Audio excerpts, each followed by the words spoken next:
যশোরের তারাগঞ্জে অভিযান চালিয়ে প্রায় 1 কেজি স্বর্ণের পেস্ট ও বিপুল পরিমাণ বৈদেশিক মুদ্রাসহ এক ভারতীয় নাগরিককে আটক করেছে বিজিবি।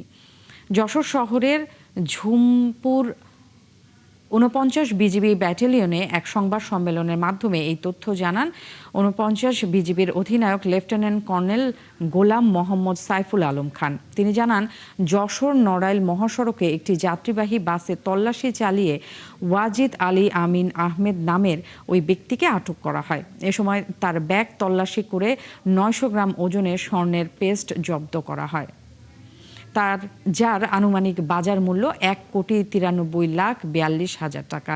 এছাড়া তার কাছ থেকে সংযুক্ত আরব আমিরাত, আজারবাইজান, ভারতীয় রুপি এবং বাংলাদেশি টাকাও পাওয়া যায়।